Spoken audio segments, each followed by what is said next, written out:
Hi everyone, welcome back. Today we have again with us Ketaki Thosar, who is here to talk to me and talk to all of us about anxiety. And Ketaki is a psychologist. She works with the Symbiosis International University as a counselor.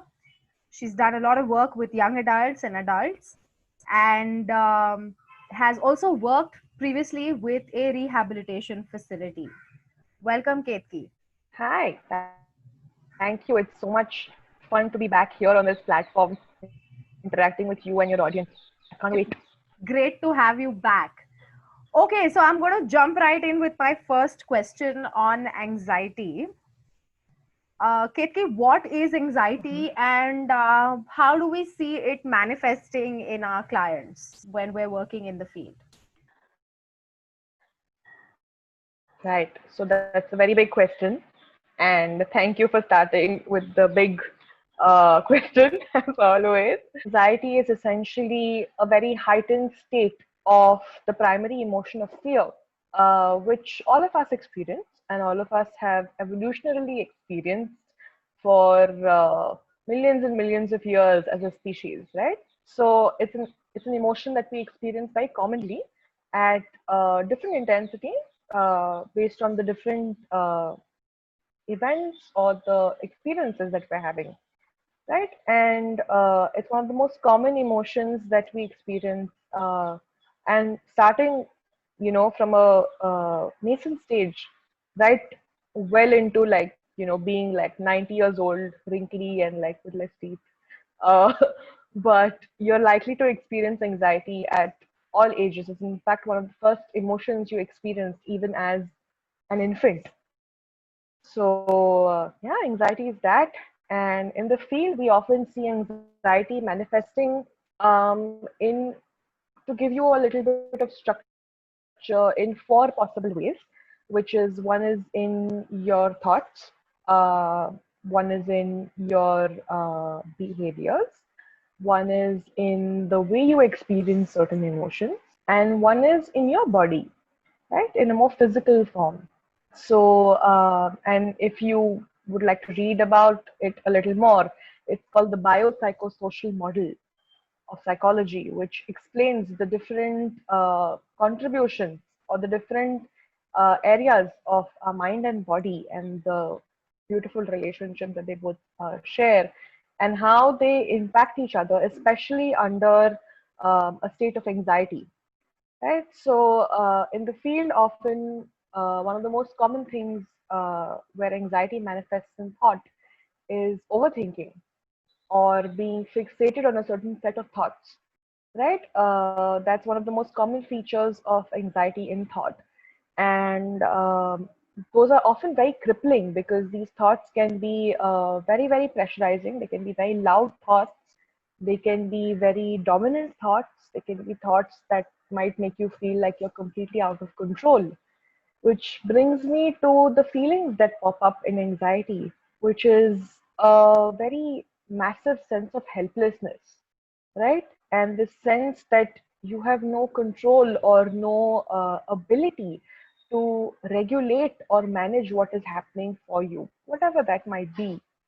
And the fear that you might be harmed in a certain way, or that you're threatened, or that you're in a vulnerable position can be so crippling and so paralyzing in that moment. That helplessness can feel like quicksand, right? Just sucking you in. And that is how anxiety manifests emotionally, right?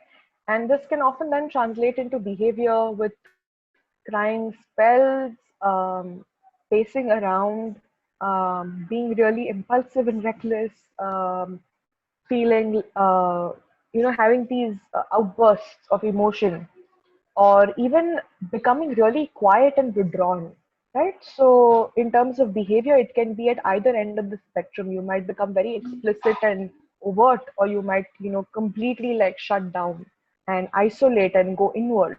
So, but anxiety usually when it manifests in behavior can be sort of on the either end of the spectrum because it can be that debilitating, that emotion.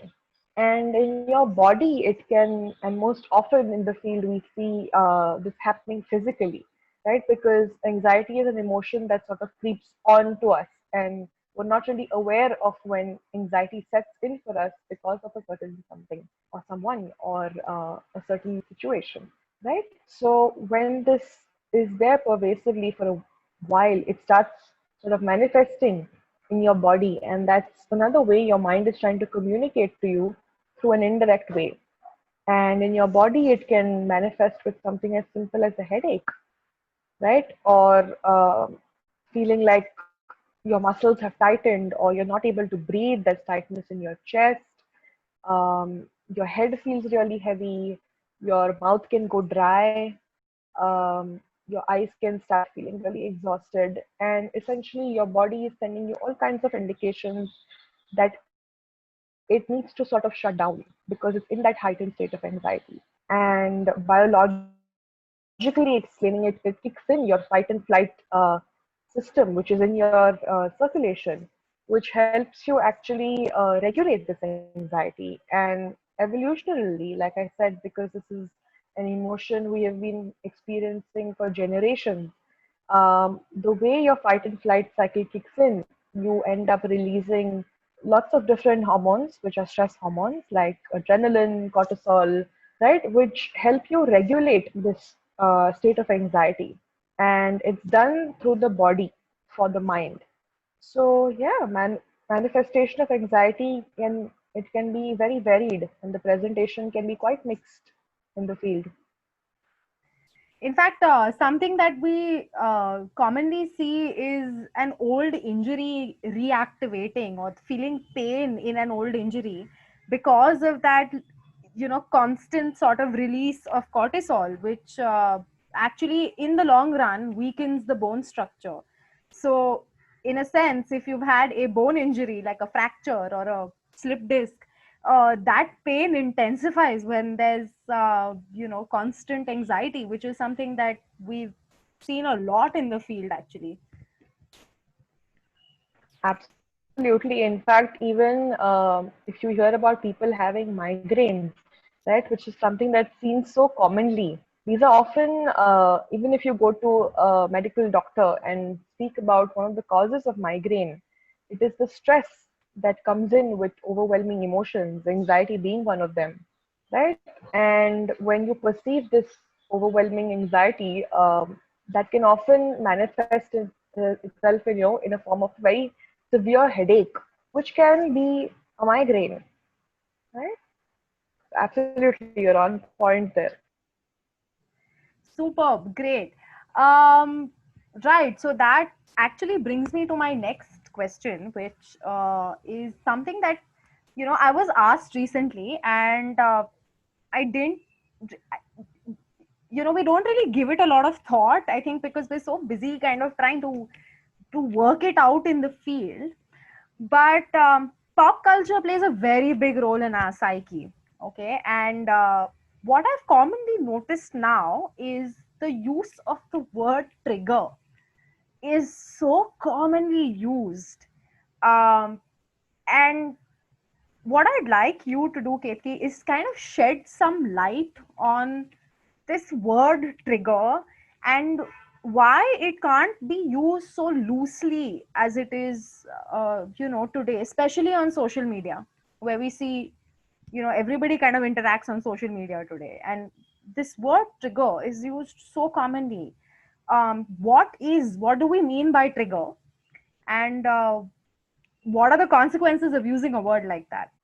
Absolutely. Like, I completely agree with you. There's this massive exploitation of this word trigger, right? Before you speak about anything that could possibly be sensitive for someone, you put up this, at least most people try to put up TW colon, which is trigger warning, or it's like the disclaimer you get before movies, right? Like, this scene might contain explicit scenes. um, and it's like that before you're exposed to certain content on social media. But a trigger primarily for any person is a certain unresolved emotion, incident, word, behavior, thought, any such phenomena that might mean something to a person, that might have created very intense emotions, which are possibly still unresolved, or could have been traumatic, or could be very cause a lot of upheaval for that person. That's what a trigger primarily is. Now, for someone who might have experiences with, let's say, physical abuse in their past, right? Because this is something that's quite an intense experience for someone. And let's say if they've had an experience where they might have been either a witness to physical abuse or even might have been the victim to physical abuse, um, speaking about physical abuse in general might not necessarily bring up emotions of anxiety or being vulnerable, right? But often when we end up expressing ourselves on social media about physical abuse, let's say, given that we're going with this example, it's more appropriate, I think, to say that you're putting out a disclaimer before you put in any information on your social media, so as to protect people who might get triggered. But that does not necessarily mean that every conversation or every expression of physical abuse is necessarily going to trigger someone, right? Because the reason why it's triggering someone is because it's unresolved. And it's unresolved because it's not being addressed by that person. And if that person, if let's say physical abuse is triggering for that person, and if they never actually sit down and try to resolve it, or even are never exposed to any form of conversation around that, right? You're essentially perpetuating that fear and that vulnerability around that certain experience. Now, of course, everyone can do that at their own pace in any form or dimension that they want, and they have all the right to do that. But you, as an individual who might just be expressing yourself over social media, right, doesn't necessarily have to walk on eggshells, because that's often what people tend to do whenever there is a certain topic of conversation happening on social media. As we might have seen in the last few months, different things have come up, right, on social media, where people have uh, taken upon their own Instagram or Facebook or Twitter and LinkedIn accounts to voice out their opinions or their perspectives on this. And it's completely okay to do that. It's completely okay to express yourself and not really walk around on eggshells, because your opinions also matter. But you could be empathetic and sensitive to people who this could possibly be triggering for, by putting out a disclaimer that this is your own individual perception, that you are open to discussion and change, right? This is not something that you are holding as your set stone rule, and that there is information that you are going to be expressing on social media before you actually start expressing it, that could contain sensitive information. And if one chooses to go ahead and go through the content that you're putting out there, whatever that might be, whether it's a post or a caption or a story on your feed, right, that you go in knowing fully what this is going to be about. And you see that even on a lot of these OTT platforms, the shows, that the movies that we watch, if you are on Netflix or on Prime, right, you'll see on top that contains drug abuse, nudity, violence. And but that doesn't necessarily mean that you wouldn't probably watch that show or watch that movie or watch that scene, right? But it's information that you know beforehand before you actually delve into that content. So the word trigger is misused here, but it is important that you let the people who are viewing your content know that this contains sensitive information. Maybe calling it a disclaimer might be more appropriate than a trigger warning, because if I come across a social media post that says trigger warning and there are two keywords that are given, and if these are actually points of trigger for me, just in fact seeing that can trigger me, right? Because that might be unresolved for me. So it's important that the way you word it, especially on an online platform, given that that is viewed by so many people, and once something's on the internet, it's there forever. It's important that you watch how the way you speak, right? Because I think that forms a fundamental part of the experience online. So that brings me to my next question, and a very important one, because this is something we see very commonly, is anxiety is often triggered by phobias, but anxiety itself doesn't necessarily mean phobia. So could you talk a little bit about that? And I think this is very important that we do have a dialogue about this, because phobia is often misunderstood, right, as anxiety and vice versa. And that's not really true, right? So, like I said, anxiety is a very heightened state of fear, or it's one of the higher forms of fear on the fear spectrum of emotion.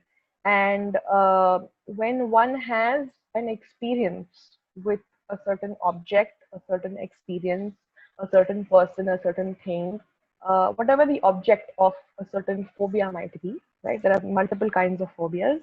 Um, if that experience is something that is very traumatic, or that might have elicited a very heightened state of fear and no sense of security, or no sense of belief that one will be able to cope with this experience of fear, that traumatic incident, or that helplessness could manifest into a phobia.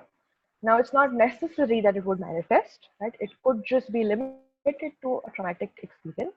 But if, let's say, one of the most common phobias is claustrophobia, right? Which is a fear of closed spaces.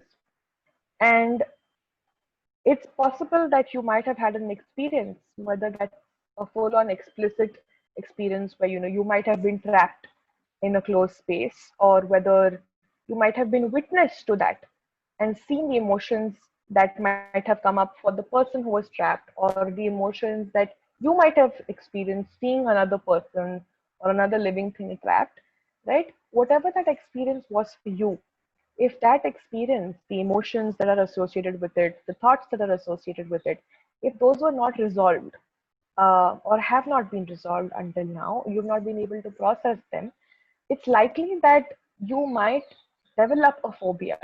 But again, a phobia can have varying intensities, right? It might bring up just discomfort for you, or it might bring up complete panic for you. So it can be anywhere on the spectrum.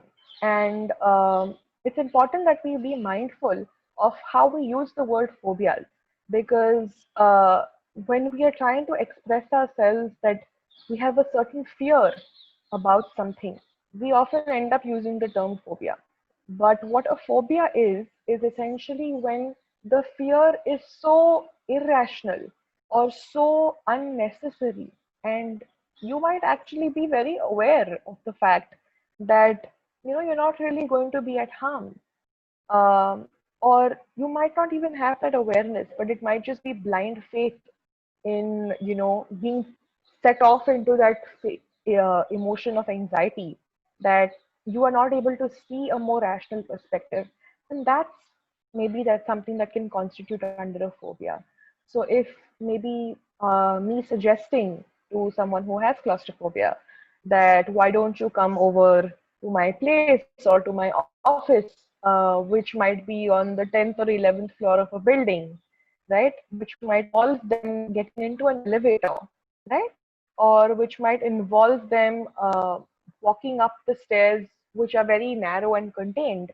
Um, and if that elicits a response of fear, because of which that person might choose to not really meet me in my office or at my home, but might choose to say that I don't want to meet you at all, or why can't we meet outside, where things are open and I don't really think I can come, then that's a phobia that's playing an influence on the way you're perceiving what maybe visiting my office could be like, right? But it's a very fine line, and it takes, I think, a lot of insightful and reflective and exploration work with a professional to help you determine whether what you're experiencing is fear, um, experience of a traumatic incident that might be influencing you now, or whether it's a full-fledged phobia, right? So I think it takes training and really professional work to be able to help you determine what is really at play here. Absolutely. Uh, Professional training, I think that's so important. And especially, I think that's something that a lot of therapists today are talking about because we've got some very interesting content coming out on the internet. All kinds of people talking about mental health with absolutely no training in it, which is interesting. Uh, the least to say interesting. Uh, but I'm going to come to my next question, uh, which has to do with a word you used, panic attacks. Now, a lot of times, people come up to you and come up to us as therapists and say, "I think I'm having a panic attack," um, and we're often left sort of smiling and saying, not really that that may not be a panic attack. It's probably just anxiety. So, how do we distinguish between high anxiety and a panic attack? And, how do we help people make that distinction, be able to recognize the difference between a panic attack and just really heightened fear?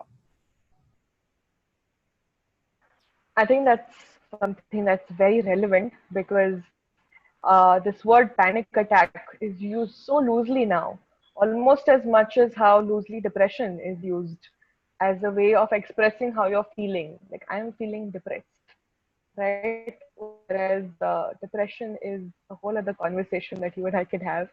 But depression is a clinical condition, not an emotion, right? But anyhow, the question that you asked, which is a really heightened sense of anxiety versus a panic attack or an anxiety attack, right? These attacks, so to speak, will manifest in very specific ways. Now, these specific ways can be different for different individuals, right? We spoke about how we see the manifestations of anxiety in like four possible ways using the biopsychosocial model, which is either in your body, your emotions, your thoughts, or your behavior. And each of us, when we experience heightened anxiety, right, we will have these markers or these indications in either one or more of these four areas, which might indicate to us that we are experiencing anxiety or we are experiencing a heightened state of emotion, right? And an attack, whether it's an anxiety attack or a panic attack, is when that fear or that anxiety, so to speak, has captured or hijacked your mind and its ability to be rational, be aware, be cognizant of what is happening for you in that moment, right? So it's as if your mind is suddenly incapacitated from being able to help itself. And this is very beautifully explained even biologically, which is hard evidence and it's much easier for us to actually absorb, is our brain has different parts that control different aspects of our brain functioning. And when you look at this from a biological perspective and you look at the mind as being encased by the brain or the organ of the brain, right? The prefrontal cortex or the neocortex, right? That's the part of your brain that contains your ability to be rational, your ability to process, your ability to think and to be logical and analytical in what's happening for you. And your emotion center or your limbic system is where essentially you experience various emotions of, there are so many of them that we experience. And when anxiety manifests, it's in your limbic system, right? Or your emotion brain, where it chemically takes place using a biological understanding. Um, and when that happens, and when we say that it's essentially incapacitating your ability to be logical or rational, it's as if your logical mind or your thinking brain goes on freeze mode And we often use a term called an emotional hijack, right? Where your emotion brain has taken over your ability of brain functioning completely and has left you in a state of feeling like you have no control or believing that you are completely incapable of managing what it is that might be contributing to this feeling of anxiety. And these then manifest as very heightened presentations, like, having chest pain or not being able to breathe, or feeling like, you've become paralyzed, or becoming really shaky and trembling, or, having just like crying outbursts, right? So it could manifest in different ways for different people.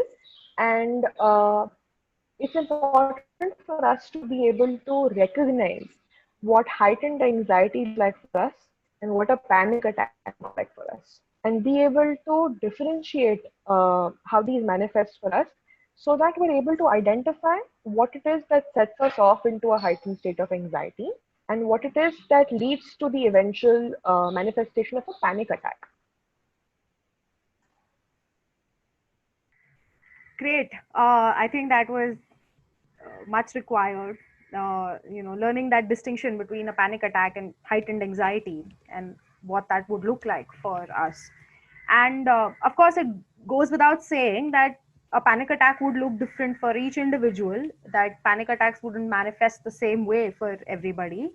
Uh, However, a panic attack is extremely distinct uh, in its definition and in its manifestation, in the way that it presents itself, uh, which I think is something that, perhaps all of us need to learn uh, at a much earlier stage than when it's actually happening in the adult stage of life.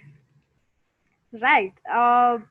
So, Ketki, that brings me to my next question. What are a couple of things that you advise or help your clients understand when you're working with them on specifically anxiety? What's perhaps the one thing that you make them do or discuss with them in session? What's that one thing that you cover with them? So the first thing I think when a client comes in with the complaint of anxiety, right, is I think that absolute sense of helplessness. And it's important that a client or an individual who is experiencing this heightened sense of anxiety um, is able to understand that first, it's okay to experience this anxiety.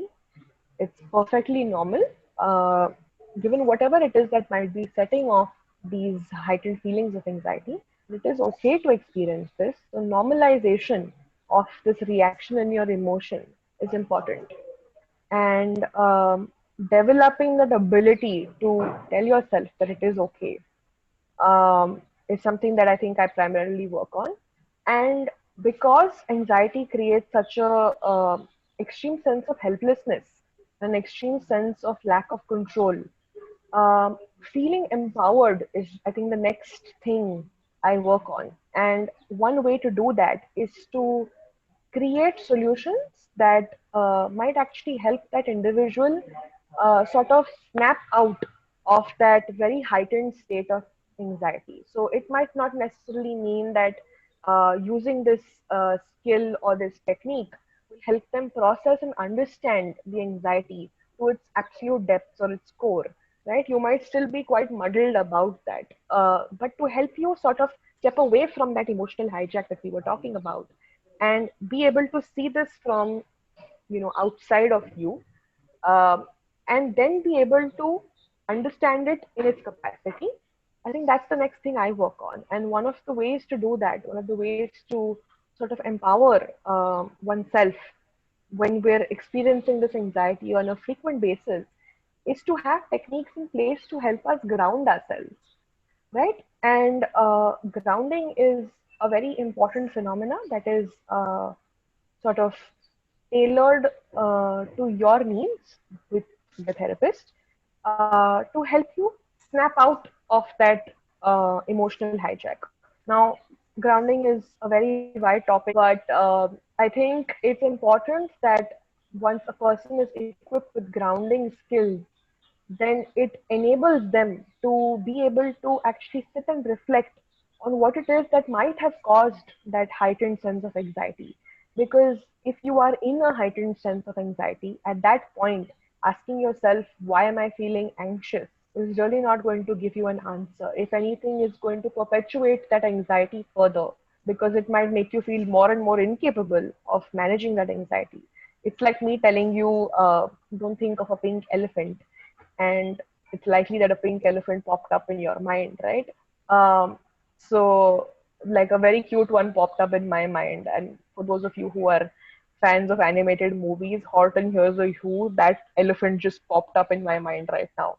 So, if I tell you not to panic or not to, be anxious, it's not really helpful, but rather normalizing what's feeling, reminding yourself that it's okay and that you're going to be okay, and using a technique of grounding to help snap out or step away from that emotional overload is the first area of work that I do with any client who might come in with a presentation of anxiety. And then, of course, we can move ahead with resolving it and reflecting on what might have caused it. And then that takes its own individual path. Great. That's been pretty insightful. And I think a lot of us tend to do that work.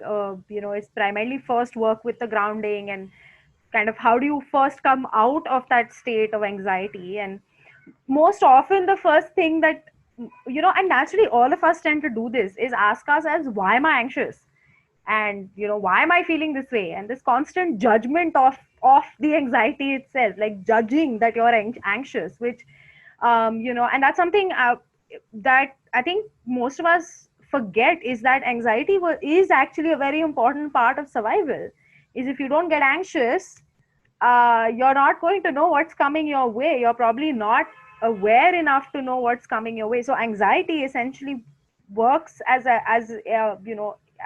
instinctual. It's something that helps us survive, and that's why it's been there, like you mentioned in the beginning, that we've experienced it for millions of years, from the beginning of man, uh, or woman, mankind in general. um, it's been there because it's helped us survive, and that's critical. It's crucial to who we are. Great. Another question that I wanted to run by you was, so there are individuals who experience anxiety more often than others do, and a lot of times, I've had friends of clients come in and say, what do we do in a state of, like, when this person is going into anxiety, what am I supposed to do? uh, so what is it that you would like to, what's the advice you'd like to give to people who know people that experience anxiety?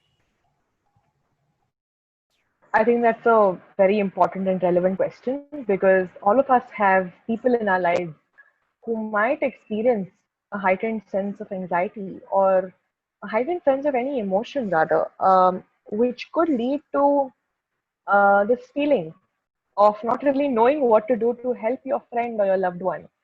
And it's important that one is able to do that because you form an important part of that social support system for that person. And a couple of ways that you could do that is, the first and absolute and most important thing is to not judge that experience of that person, whatever that experience might be, and in whatever form that experience might be manifesting. Not being judgmental of that and actually being empathetic of that experience, whether it is a certain set of thoughts, certain behaviors, even if they might be harmful behaviors, certain emotions that might pop up, right? Not being judgmental of that. And of course, you can have an opinion about it, but not interacting with this person from that place of judgment. Really trying to put yourself in their shoes and seeing how absolutely overwhelming and captivating that emotion might be for them, because being empathetic with that person might actually help you gain better perspective on what that experience of anxiety is like for them. And it's important to recognize when you're being empathetic versus when you're being sympathetic, right? So if you're going to say that it's okay, this happens to everyone, and you shift the focus off from what their experience is, and you don't really validate that experience, right? That might actually work backwards for you. Now, this doesn't necessarily mean that you validate a certain unhealthy behavior that a person might have, but validating the emotion behind it is important.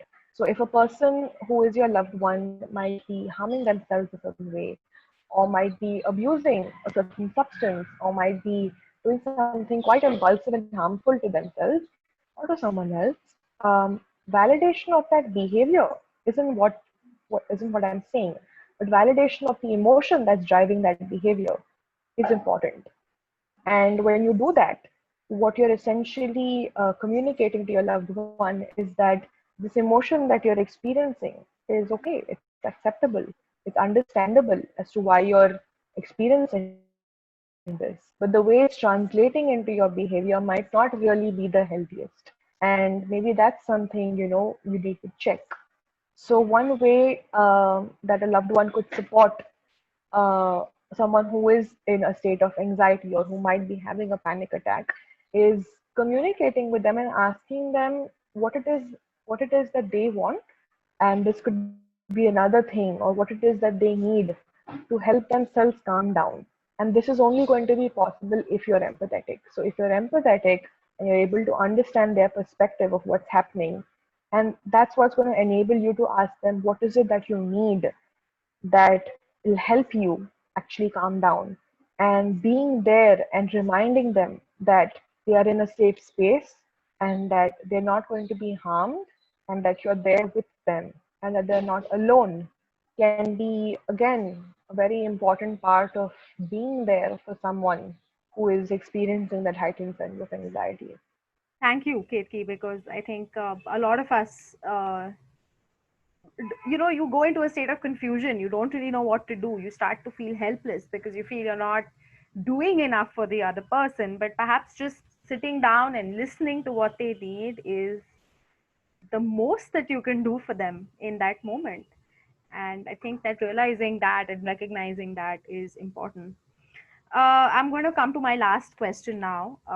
We're all human beings and we all experience anxiety, which is, the premise with which we're talking about this is that we're all experiencing it at some point. So, what are a couple of things that you do?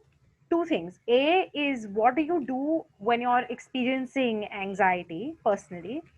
And two is, what are some of the things that you do to take care of yourself in order to ensure that perhaps the anxiety or the intensity with which that anxiety is experienced doesn't repeat itself? One thing that I know most definitely is my go-to when I am in a state of extreme anxiety. And I also experience extreme anxiety, just like all of us. And with a lot of reflection and a lot of introspection, I've been able to identify what are these things that lead me to that heightened sense of anxiety. And often now, in the present moment, I'm able to catch myself or catch my mind sort of inching towards that heightened sense of anxiety, and that does take effort and consistent work to be able to do that. But on the way, I've discovered that showers or hot showers specifically is something that's very calming for me, or is something that's very grounding, as I mentioned, for me, because they provide me a sense of comfort. And it's not necessary that a shower can provide a sense of comfort to anyone else, but for me individually, a hot shower is something that for me personally is very helpful.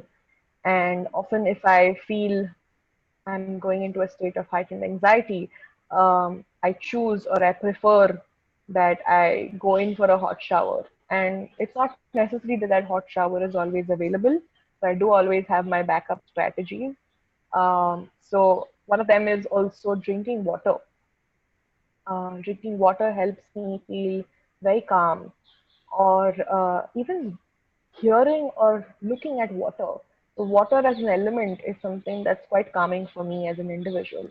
So even if it means that I'm in a situation or a place where I might not have access to drinking water, which is very rare, but nonetheless, um, even just seeing or visualizing um, water in any form, whether that might be a river, whether that might be a beach or a river, right? Or even reminding myself how water feels when I'm drinking it, that in itself can feel very calming for me. So there are these different strategies that I have identified which help me calm down or help me sort of maybe not completely calm down, but step away from that anxiety just a little, enough for me to gain a little perspective on what is happening for me at that point. And a couple of other things that maybe your audience would like to actually go and explore is things that might help them bring themselves back to that reality, right?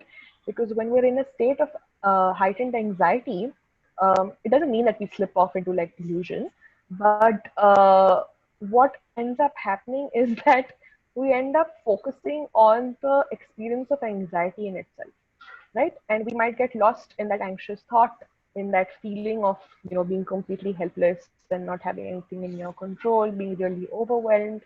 So bringing yourself to your present moment in your ecosystem, whatever that ecosystem at that moment might be, it might just be you sitting in a particular place, right? Or being in a certain place. So, and that can be done using five brilliant things that you are all been probably like gifted with, which is your sensations, right? So your sensory organs, which is your eyes, your nose, your ears, your mouth, and your sense of touch.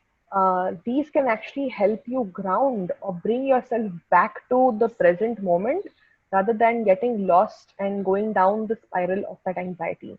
Most commonly used grounding strategies in mental health work, which is the five senses grounding, right? So, like I mentioned, even the thought of what water feels like running down my throat, because I have memory of that, and bringing myself to that memory is I'm even while I'm speaking, I can feel that coolness of water in my throat, right? Even though I'm not drinking water right now, or the coolness of the glass that I drink it from. So it's with that kind of practice, constantly that it's now been sort of branded into my memory. So even if right now I were to experience intense anxiety and you were to like ensure I don't have any water, uh, if I am even able to think of what water feels like going down my throat, I think I'd be able to be okay. The five senses countdown is what I usually call it, because it's just easy for me. Is actually something that works for me when I'm feeling anxious, and I think it's a brilliant grounding strategy. This has been absolutely enlightening, Ketki, as always. You're like a well of wisdom with so much knowledge just pouring out of you. It's amazing.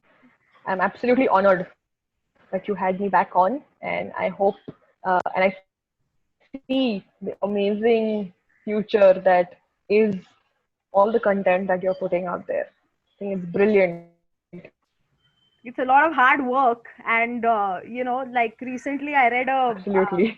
I read a post by another therapist that said, therapists, do not forget that you all have not been trained in artwork, you all have been trained to be therapists.